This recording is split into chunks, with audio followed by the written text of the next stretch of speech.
Nice one. Many Things podcast. Boom. Now, did you see what happened to Elon Musk in the news? What he's been doing, right? Yeah, he did a poll on Twitter to see if he should sell 10% of his stock in Tesla.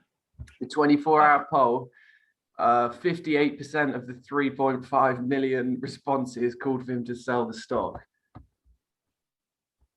Yeah, and he said he was prepared to accept either outcome, but this poll basically led to a proposal by a Democrat in the US Senate to tax billionaires' stocks and other tradable assets to help finance Biden's social spending plan, basically. Yeah, they said it kind of backfired, but I mean, it might not lead to anything. They said it will hit the 700 wealthiest people in America. But yeah, no, the Twitter polls, that's got to be one of the biggest Twitter polls ever, right? 3.5 million people responding. But he has a crazy influence on the world just with his Twitter alone. 62 million. What's the population of the United Kingdom? It's like 70 or something? Yeah. It's close to 62 million. Yeah, the entire population of the UK is 67 million. So he has the entire UK population just reads whatever he types out. Well, some of them. Yeah. I'm not sure where his Twitter followers are based, but it's still a lot of people. According to the Financial Times, he is the world's most followed business leader.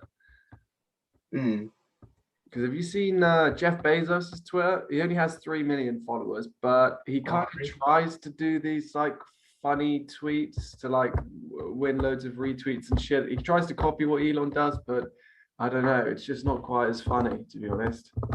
Yeah, I think people see Jeff as a villain, but they see Elon as more of a like innovator. Yeah, well, he's a slightly more anti-establishment, Elon, isn't he? You know how he famously hates like the financial institutions and stuff.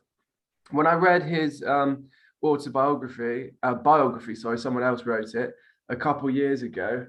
He had this really interesting point he made in an interview, which was how society should be further advanced and healthcare should be better. All of these things should be better, but the top talent coming from like the world's best universities, the Oxfords, the Cambridges, the Yales and whatnot, they just get lured into either finance, big banking jobs, or the big top law firms just lure them in with these like brilliant graduate schemes starting on like £100,000 a year and stuff. So basically, far less of the brightest people of the Generation Z are going into engineering and things like that, And I think that's a real point. Yeah, those kind of institutions just foster like the furthering of gains by the people that go there, so they don't really help the general population in general. But no, definitely not. Whereas Elon at least tries to, or says he tries to. Yeah, he claims he tries to, but like some of Tesla's self-driving technology or stuff, he had it open patent, like he wants other people to copy it and stuff. And how, with his Tesla with the electric car charging points, he's opened them to all electric vehicles now. I mean, that's not going to be making Tesla any money. That's going to be costing them money. But it's sort of things like that the average big company won't do, Yeah, because it'll bring them more. It'll bring, like, if other companies, like, they wouldn't help their competition. No. Whereas he at least would. But there's not, like, a lot of people are actually put off these cars because there's not enough charging points, or it's just all awkward to charge of the infrastructure, like when you're building the city. Yeah, well, that's the big problem with the UK. We don't have enough of these electric car charging points at all. Yeah, and also depends where you live. Like if you live in a London. block of flats, and they're like some of those car parks for those flats actually have charging points now. But let's say it didn't. Like, how would you charge it? If you lived on like the 10th floor, how would you charge your car? Yeah, exactly. That is a big problem for those people, isn't it? I read that somewhere the other day as well. And They another should. yeah. I think with like these cars and stuff, they should, like, once the technology becomes cheaper, they should focus on the developing world to do it, because the earlier they start doing it, the better it will be. But I mean, that's probably a long way away. Yeah, but no, you're right. They should be planning ahead. And also another problem with those charging points. I'm not saying I've ever done this, obviously, but some people have been known, like when they're drunk on a Saturday night and they're walking along the street to see an electric car charging and unplug it. So when the owner wakes up in the morning, it doesn't have any charge. Well, yeah, yeah, that's true. And yeah, and if they suddenly, people get worried that they suddenly run out, so they don't drive them, even though they've charged them. But well, they're worried they won't find another charging point, so they get nervous about actually using the car. Yeah, I feel like most of it is kind of just virtue signaling. You know, you just get these super rich people that are like, "Hey, look at me, I'm driving a Tesla. I care about the environment." Yet it's actually sort of debatable how good for the environment all these electric cars actually are, because Yeah, because you still have to build them, and it depends what you build them from, or like how you build them. I think Because you it's still the batteries, isn't it? The electric car batteries, they have a certain metal in it, and they think they might have to start deep sea mining to get the to get more of this metal. Oh, yeah, see, lithium, that's the problem. lithium. Yeah, that's like the mobile ones, the lithium ion ones. But they're better. They used to use something else, but these ones are better at like storing charge over time. And do you know which country is sat on a fuck ton of lithium resources, like lithium metals and precious metals? Not this one, I hope. Definitely Or is not. it? Afghanistan. Oh, is it? Have you heard how much it's worth? No. It's $1 trillion, they think, between $1 and $1.7 trillion precious metals Afghanistan sat under. Yeah. Here we go. This is what yeah, go on. That will cause problems in the future if they start relying on it.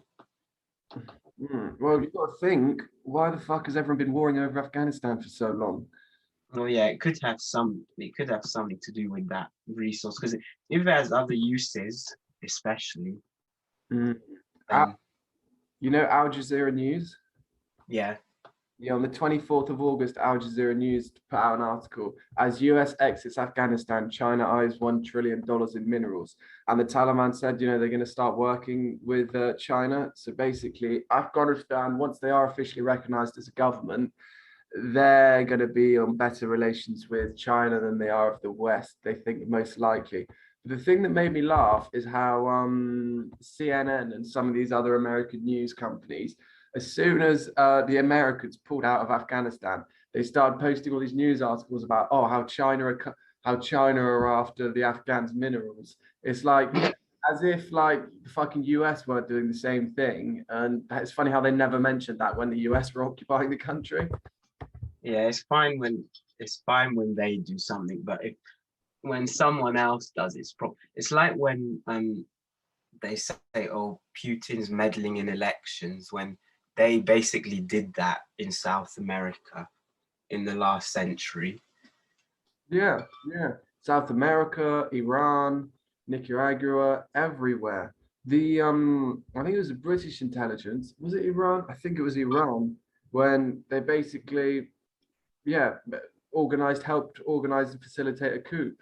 And this was in like the 60s, you know, when our parents were alive. Yeah. It's fucking wild. Yeah, it's kind of weird how we're always supposed to hate the Russians, you know? Yeah. But I don't know. It's just one of those things, really. It's how the world works, isn't it? What's fabric like the other day? It was very busy, but it always seems to be busy.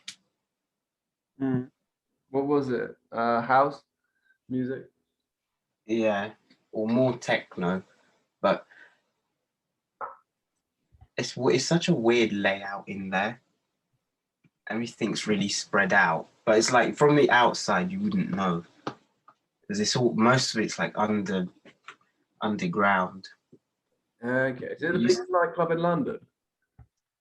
No, I think it used to be, but it used to be something else because there's a market opposite, and basically before it was a club, they stored all like the raw meat in there, but they don't anymore, obviously.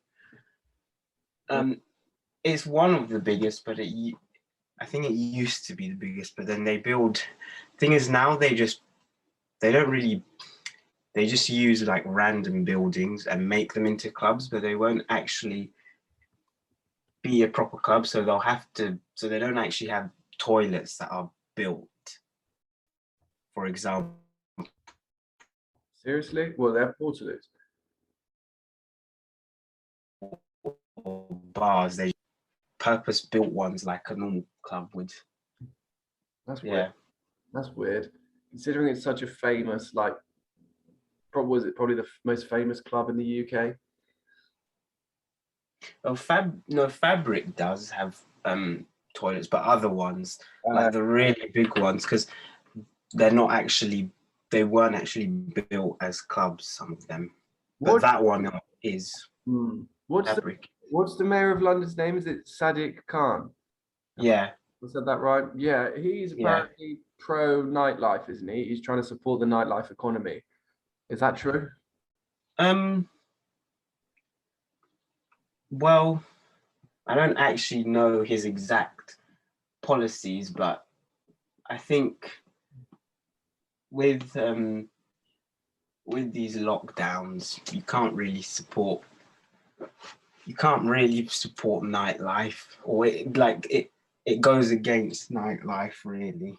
But I mean, it's been open for a long time now.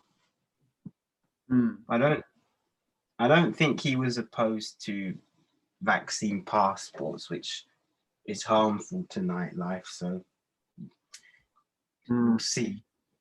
Right, because I feel like I know the music industry, the arts and everything in terms of COVID during lockdown, it kind of got decimated. They didn't get the same level of sort of proportional monetary support that some of the other industries got, which is pretty. I think they said it was like non-viable as a sector, so they didn't like give them as much money as other things. But here's the thing. This is why I don't like the United Kingdom or England specifically as much these days, because the arts, do you know that famous Churchill quote about maybe basically in World War II, the I don't know, some minister when Churchill was in power came to him and said, "We have to cut the funding for the arts." And Churchill replied, "Well, then what are we fighting for?" And do you know what I mean? It adds like things to people's lives. Well, enjoyment, you know, the nightlife sector, the arts, everything. Art is like sort of creative, it's pleasure, you know, it's very important in the world. But I think because in like education, they emphasize creativity less. So when they see these industries, that it has less value, even though if you actually measured it economically, it has a lot of value. Yeah, right. It's harder. Yeah, there's no real defined career paths. If someone wants to be a comedian or a singer or a podcast host, hey, but you know what I mean? It's Yeah. But I do think, society, it's very much the way it's set up is, it's hard just to be creative and suddenly earn like £30,000 a year, what you need enough to live on in the UK. It's very difficult to do that. Yeah. Or you can, or like, even if you're an artist, like the only way most artists actually get rich is if like a really good art dealer buys their things and sells it. It's not really about talent. And unfortunately, that industry is skewed. Yeah, exactly. Like you can make anything, like you can make something terrible, but if the right person sees it, then it's so subjective, and a lot of people have no taste. So yeah, but no, I've always thought that with the art industry, it must be such like a network, who type business. Because once your name gets out there, it's like, oh, this is a painting by Diwali, or you know what I mean? Not Diwali, that's festival. You know what I mean? It's so much of it's all about the name. Oh my God, he painted this, you know. But and it just means that talent is lost. But yeah, definitely. Back to what I was saying though about how this country doesn't really give a shit about the arts sector of society anymore. To give you like a comparison, in France they care about it a bit more. And what they do is like rural villages and towns and stuff that are miles away from the big cities of your Parises and your Lyons and your Marseilles or whatnot. They have because these big famous artists won't normally tour these places because the venues are too small. They won't get sufficient ticket revenue. It's literally not worth their time. The government or the local council will subsidize them and pay the artists half, so they double the ticket prices, but pay the artists an extra half of what the public pays. So it means that these bigger artists will go and tour these lesser known places. I just thought, how good is that is a good idea. There's so many little things like that in France where you just feel like, okay, the government's working for us, not against us. And in the UK, I'm not sure that's the case as much these days. No, it doesn't really seem like they actually try to help people. I mean, they probably help people more than we think or notice, but yeah, but a lot of the time, like you just hear those stories about corruption and stuff, and you think, what is the point in paying your taxes? Yeah, well, exactly. That's the problem. But I think realistically, all countries' governments are going to be corrupt. It's just what happens when you have so much power, you feel like you're untouchable, da da da. But that's like my friend that came from this nurse, he came from Nigeria like a year ago.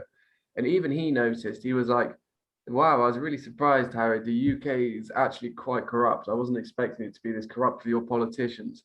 I was like, yeah, mate, they just hide it better in the form of like party donations and like lobbying and it's not like resource corruption like in most African countries. Yeah, and it's more like they'll pass this legislation that benefits this company, and then that minister, once he's retired, will go and get paid like £60,000 a month to do like a few days work for this for this firm as a consultancy role. That's how they do it these days, like indirect kind of corruption. Yeah, or like using a specific, like during COVID, they used a specific company for PPE, even though it wasn't like up to their standard, and it was more expensive than the other company. But like I think they knew one of the ministers, and that's why. Was that Matt? Which was the one? Matt Hancock's friend got this sweet PPE deal, didn't he? Yeah, I remember that one. which seems pretty dodgy. But what about, I think the worst one was the track and trace. How much money Oh yeah, on that? that was terrible, and it cost a lot of money as well. 37 billion pounds was spent on track and trace. And it didn't work. That's so much money. That's like that's like 30% or 20% of a normal year's government spending, right? Mm. That's insane. That is so much money. Now, I mean, yeah, it sort of worked, but I mean, we still have the highest COVID infection rate out of all of Europe, so it couldn't have worked that well. Yeah, it didn't. It didn't really do anything useful. No, and this is, I don't know, I'm a bit weird with libraries. If you think of like all of the best universities and institutions in the world, even a lot of billionaires, they tend to have good libraries, like Oxford Library and things Mm. like that. But it's because there's a real power in reading and books and retaining knowledge and the ability to read and write well. But when you look at the local library in some of these really poor areas, and they're just in terrible states. And if you're not lucky enough to be a good university or something like that, and you can't study at home because you're living in a small house, like how are you meant to learn and write good cover letters for jobs and do these things? But think if not even 37 billion, think if just 10 billion got spent, £1 billion per library, and each big city, so London probably got two because it's huge, Manchester got one, Liverpool got one, Birmingham got one, Bristol got one, they all got, Cardiff got one, £1 billion library put in the center of their cities. Think how fucking incredible that library would be, and think how much that benefits society, you know? Mm. They they should, or provide better internet connection. That's the other thing, because most people have computers. Not everyone though. But if they had like some online library or like some subscription thing. Mm-hmm. But yeah, the access the access isn't great if you like, even if you go to university, they cut your access after. Yeah, I thought that when we went to thingy, I was like, what, after 2 years you can't log in and you can't gain access to all this material, even Yeah, though but I guess you're no longer paying, but it is basically a library subscription service like uni.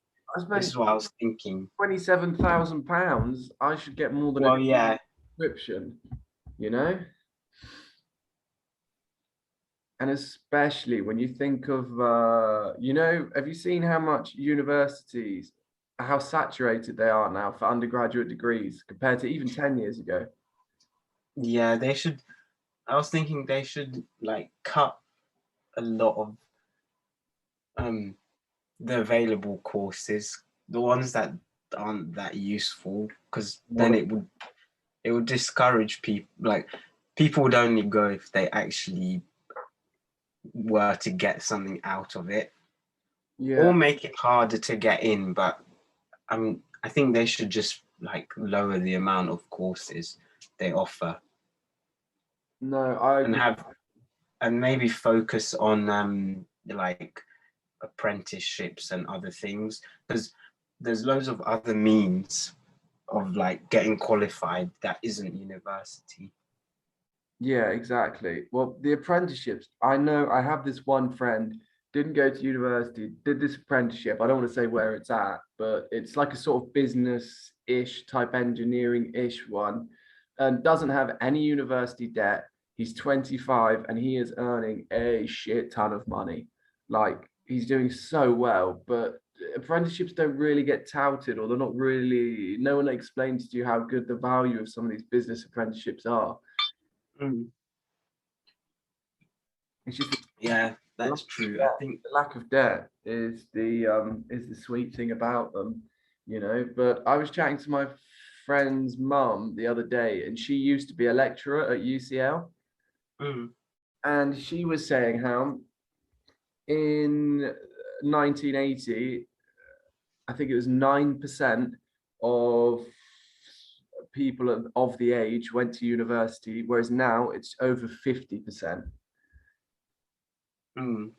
So really, like, I don't know if your parents ever say this, but my parents sometimes say to me, "Oh, it was much tougher in our day. It was much tougher."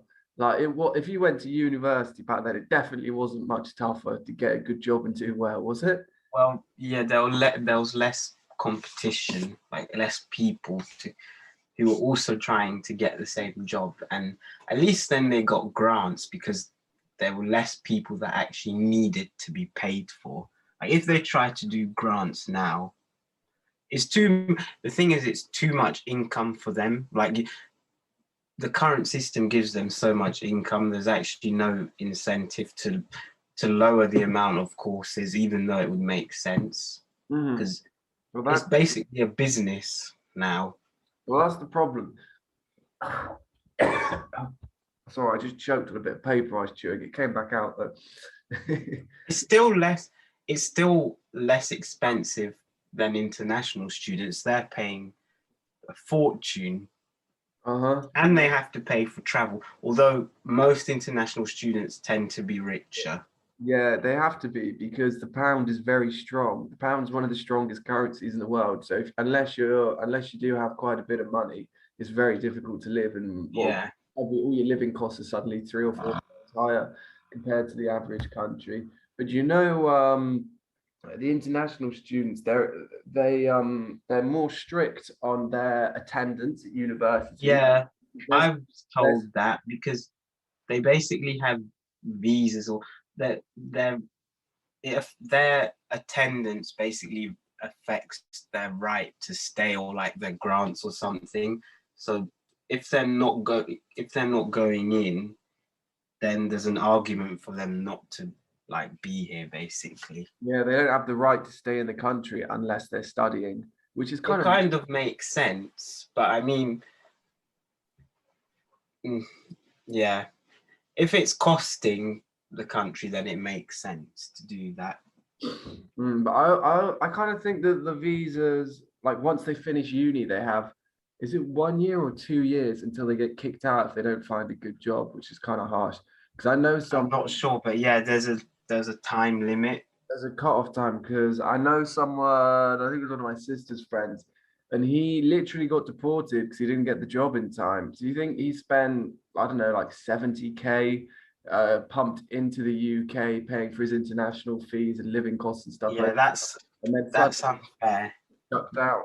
Yeah, it's kind of fucking wild, really. But yeah, what are the rules now in Europe? Does the same thing apply to us now if we want to go study / live in Europe? I'm actually not sure what the policy is. It's probably, I don't know what it was before. Yeah, I don't know. Well, before, you didn't need any. I know you can any type of visa. You know, before Brexit, we could go and live, work, or study in any of those other 26 countries without any sort of restriction. I know you can, like, I don't know, it probably doesn't apply now, but some places in Europe pay you to be a student. No way. Where? What, like Lithuania? I'm not sure. Well, it's probably not actually paying. It's like they probably pay for things. But I know that it was like you basically got money for attending their unis. That's why. Maybe they assume that you'd stay after. Isn't Germany's free, isn't it, to go to uni in? Well, if you're a German citizen. The thing that I don't like is how Scottish people don't pay for their university. Oh yeah, but English people do if they go there. Yeah, our government gives them more taxes, like, so they're better off being with us because we help them financially. Like, more of our government taxes go to them than what they contribute to the treasury. How fair is that? Well, yeah, it's not good. Yeah, they still want their independence because they're stupid. Well, they might, if it were to happen, they might regret it, but definitely. I was reading somewhere I was reading somewhere that if Scotland got their independence, I think it was in the Financial Times, it was one of these like business newspapers, they reckon it would cause a 9% contraction in their economy year on year. Mm. Yeah, I think with bigger countries it could, like, stuff like that can work like over time, but with Scotland I'm not sure it would work long term. It would only it'd just be an ideological move. Yeah, well, it'd be political grounds, won't it? That's why they want it, not like economic or anything like that. Oh, yeah. Change the subject slightly now, if I may.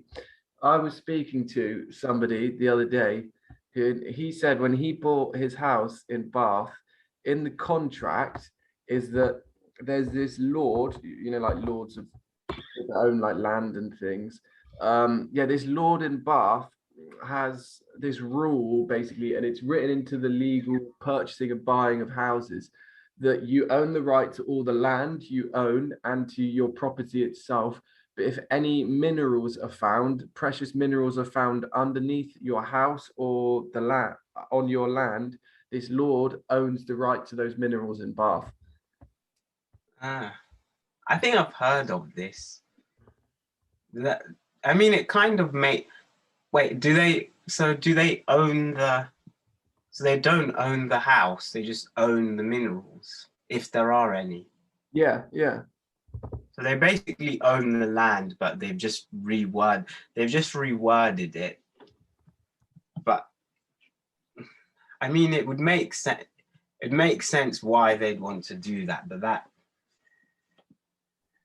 So if you find anything, it's kind of like just, yeah, it's taking resources. That's crazy. Like you own the land, but you don't really own the land. You can Yeah. You own it if there's nothing precious there, basically. You own the top 6 inches. Yeah. Yeah. But I mean, is there any are there many precious minerals here? In Bath? I mean, I know they had. Probably not. Probably not. The only thing they had, well, it's not really a mineral, it's more of a gas, is fracking, but that seems to have gone quiet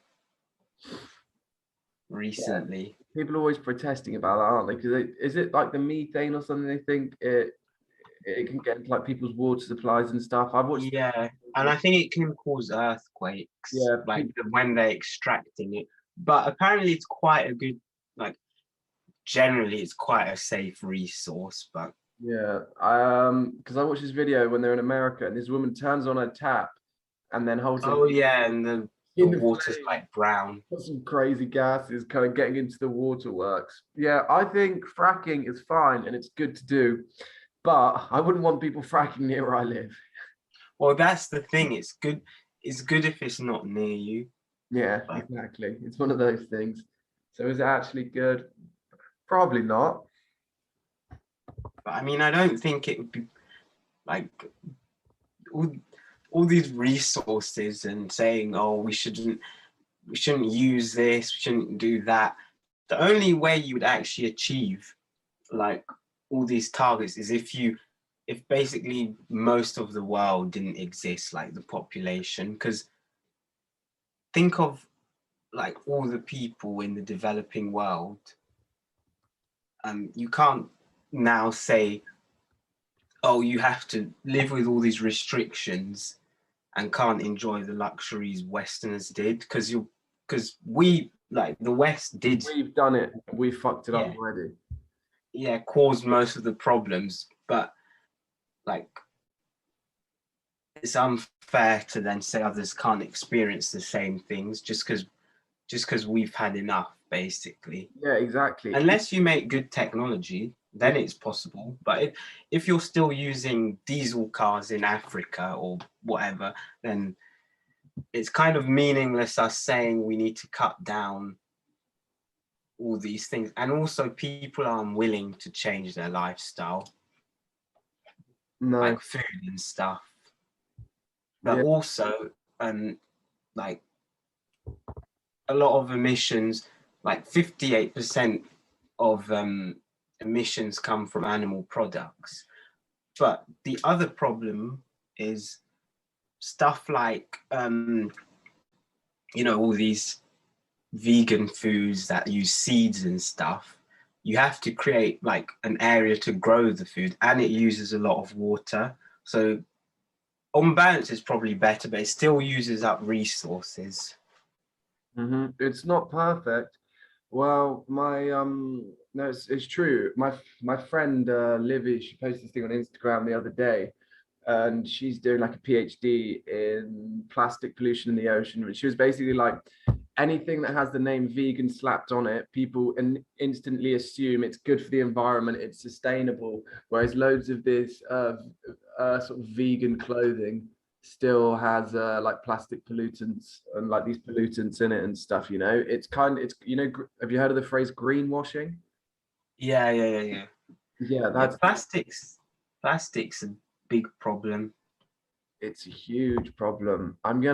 She's gonna come on the podcast at some point, but yeah, some of the stuff she was telling me is insane.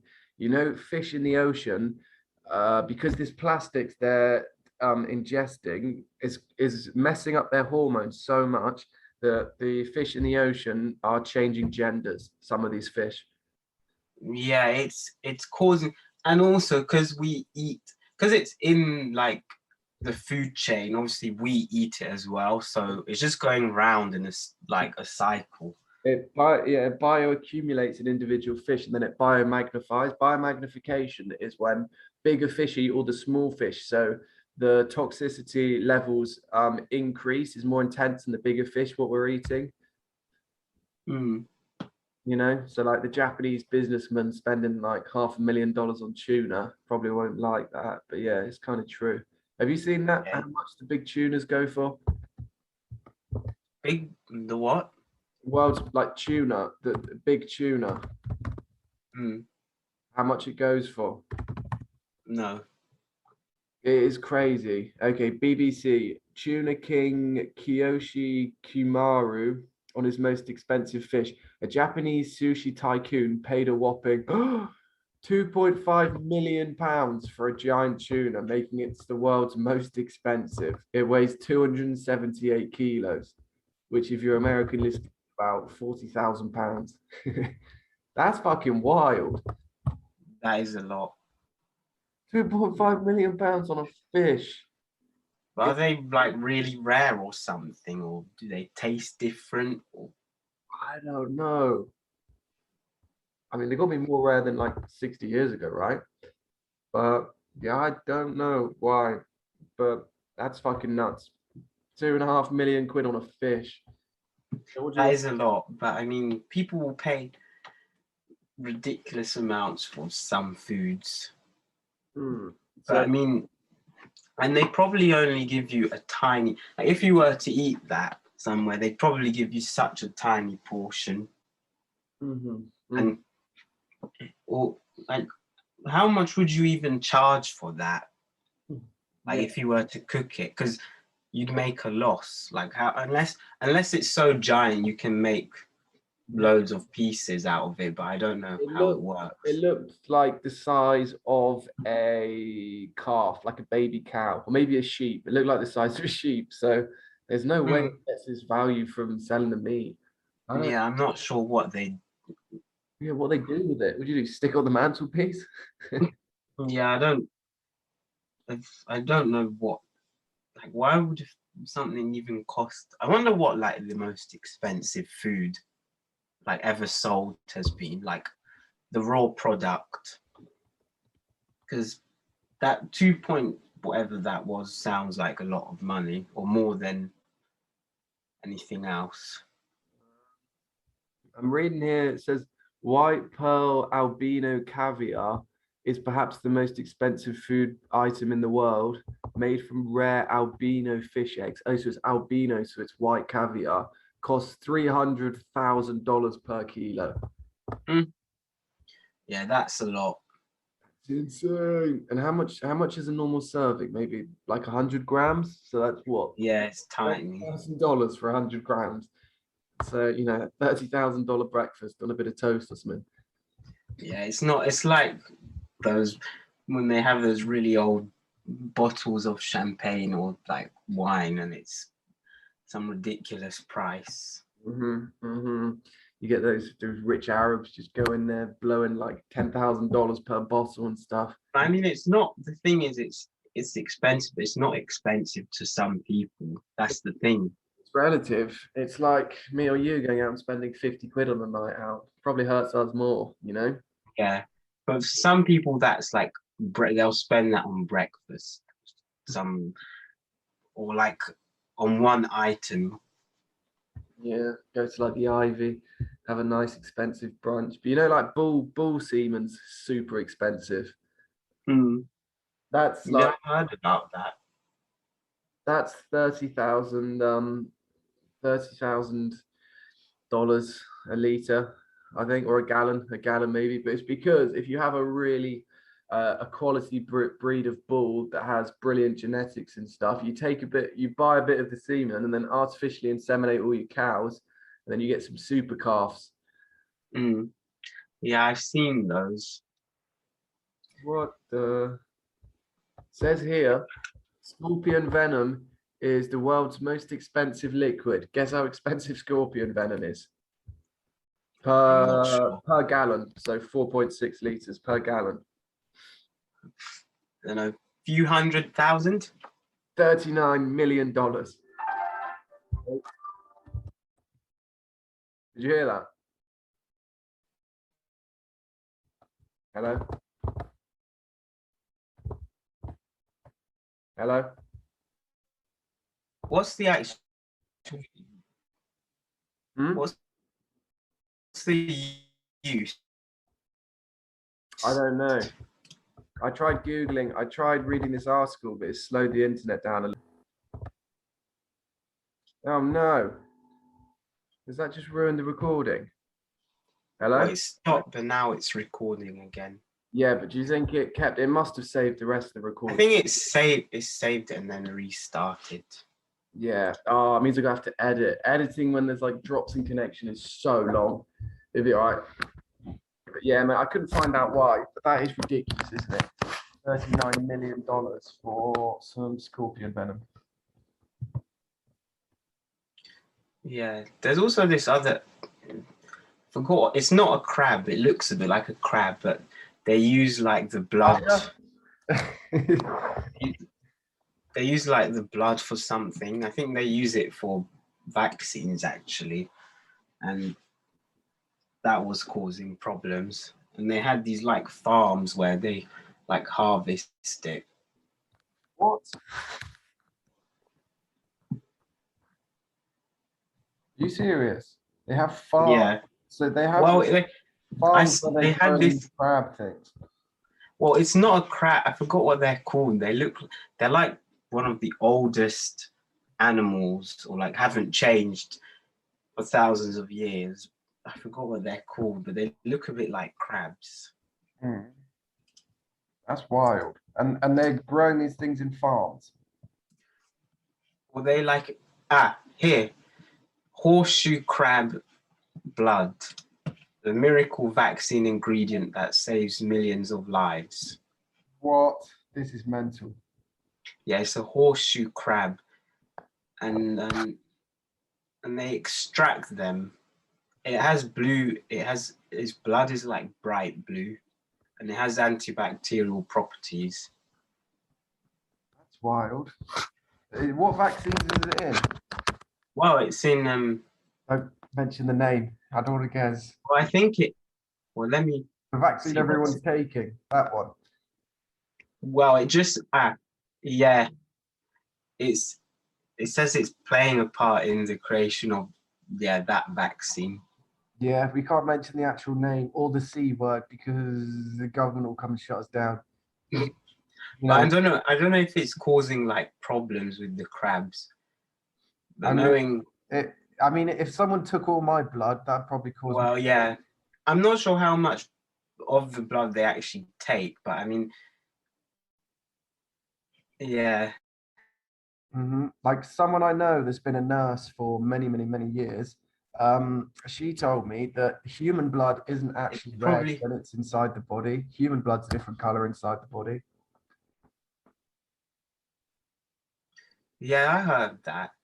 It's and the reason your veins look blue is just to do with something to do with the light in your skin. Yeah, but why does the sky look blue? I feel like I've read why, but I always forget. It's I think it's because certain, I don't know, certain colors in the spectrum get like, I don't know, it's to do with like the wavelength of certain colors and the way the sun, I don't know. I Because actually don't have a clue. you know, the further up you get, when you get to like the edge of the stratosphere, when you get to like 60,000 feet, you start to see black. You can see the edge of space. It turns from blue to black, which is pretty wild. Because you know James May, I watched. He did some documentary, and he was in some high altitude supersonic jet thingy, and they went up that high, and you could see it when it was all just black above them. That looked spooky AF. It is, it is spooky, but I can't like imagine nothing. I can't actually imagine nothing being there, like, or just the planet being suspended there. Yeah, exactly. Wait, I'm gonna try find. Have you heard of Lex Friedman? Yeah, yeah. Oh, okay, I can't Google it, but basically Lex Friedman, yeah, he's this MIT sort of artificial technology engineer guy, and he has a podcast as well. He posted this thing on Instagram the other day, and he was like, the number of stars we can see is 0.0000002% of the entire stars just in the Milky Way in our galaxy, the number of stars we can see at night. Yeah, aren't there like more stars and grains of sand or something? Yeah, I've heard Something that. weird. It just fucks our heads. We're these little monkey creatures. We don't you know, the space measurements just don't make any sense to any of our normal measurements on Earth. And also, if you zoom out, like if you zoom out and like on those pictures out into the galaxy and then even further into a multiverse, it just looks weird. If you zoom Like out it's too just far, you see the edge of the studio they're taking the pictures in at NASA. But yeah, I but know. yeah, but I can't imagine like if you actually like there is an app or something where you can zoom out and you can go to see all the galaxies, but then it's just because they don't actually know what's there. It's just like obviously computer generated. It's just black, like they're just dots in a blank white space. Yeah, and you know, Or it's the observable. Yeah, it's just the observable universe because they haven't actually gotten further. yeah, exactly. We can't view. I went to in Barcelona a couple of summers ago. What are they called? You sit in those big domes and you look up and they have all the stars. Oh, the planetarium things. Yes, yes. I went to a planetarium and they explained how the breadth of the technology of those of like our best telescopes, because they're not actual telescopes as such, they're kind of like lasers or something, but basically the breadth of what they could see of the universe, and they tried to explain it, and it just kept zooming out, and we could only see with all our technology a tiny portion of it, and how really they don't even know how big the universe is. But they were also saying how with the light or something, because you know, like light years, everything's measured in light years up there. And Yeah, light years, if it's like thousands of or millions of light years, it takes so long to reach us. So you could be looking at a star that's actually died already, but the light just takes yeah, so long that's to what I. travel. Yeah, that's what I. Yeah, that's what I always think because it's the amount of time the light takes to reach us. So you're looking at like that's why star signs are actually well, they're meaningless for other reasons, but like scientifically they're meaningless because the arrangement you're looking at the arrangement of the stars that were made when like the astronomers were first looking at them, so they've changed, but you can't actually see yet, if that makes sense. How dare you, Andrew? There could be some really insecure 20-year-old girls listening to this, you know, and you could just Well, apparently they ruin just their check life. like so like when you look at the night sky, you're looking at a lagging, like it's lagging. Yeah, If that makes for sense. sure, for sure. Stars could have already died and whatnot because of the time lag. I do love just standing at night when you have a clear night sky and you see the stars. I haven't done that in too long, actually. I need to do that again. Have you ever? And in places like Australia and stuff, you get a much better view. You get a more interesting view. But I mean, you get good views here. But no, you do because there's way less light pollution. One time, I think it was like 2014, I was in Namibia in the Namibian desert on a holiday, and because there's basically zero light pollution in the whole of Namibia because they've only got a few medium-sized cities, and it was stars like I've never seen stars before. You could see the Milky Way. You could see part of the galaxy. It's this weird sort of light. It looks like a weird light liquid thing. It was fucking wild. Mm. Incredible. Have you ever seen, where's the best stars you've seen? I actually don't know. I've not seen any really cool ones. But I wouldn't actually like to go like even if I could afford like space tourism, it don't really appeal to me unless you could actually visit planets and walk on them. But if it's just going up there, then coming down, Yeah. I mean, it would be cool, but it wouldn't. I don't find it that exciting. And also, loads of people probably die the first few times. Of course, there's going to be accidents. I mean, in like, 500 years in the future, there are going to be the premier inns of space tourism and, space hotels, premier inn standard. And, they're not going to have the best space like pod capsules, they're going to be down on maintenance and stuff. Shit's going to go wrong and it's going to be nasty. Apparently, Yeah, I wonder what it would be like. I mean, obviously I won't be alive, but maybe aliens will come and help us.